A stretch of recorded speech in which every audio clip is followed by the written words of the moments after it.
I've removed the selector plate for the gears, and I have noticed some rubbing just here. That shouldn't be there. I don't remember that being there before I put the engine back together again.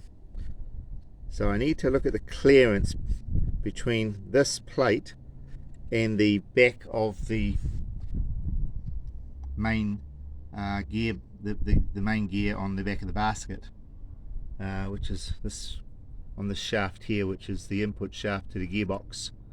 This is the crankshaft here, of course.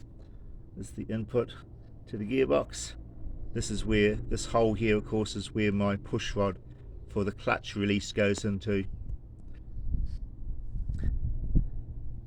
I'm not really 100% sure about the layout down here because I'm worried that something is actually missing. I have actually got the circlips and spring and washer, etc., taken that off, but I'm just worried that that should go back further.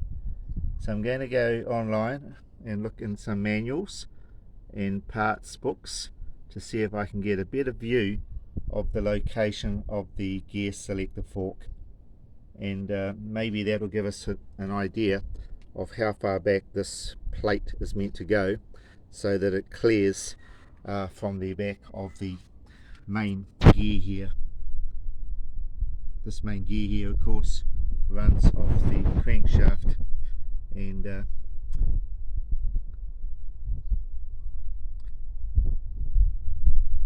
it's splined on the spline here to go to the input of the gears.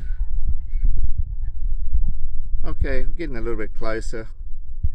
So maybe this poor clearance down here is normal and not really going to attribute too much noise, and the noise may have been the scraping of the back of the clutch basket onto the gear selector plate. So I'll do a little bit more investigation and post another video when I get a bit more certainty. It is so hot here today. We're pretty close to 30 here now, which for Auckland is a pretty high temperature actually. Anyway, thank you very much for taking the interest in what I'm doing here today, and I'll put up another video when I get a bit more progress. Catch you in the next one.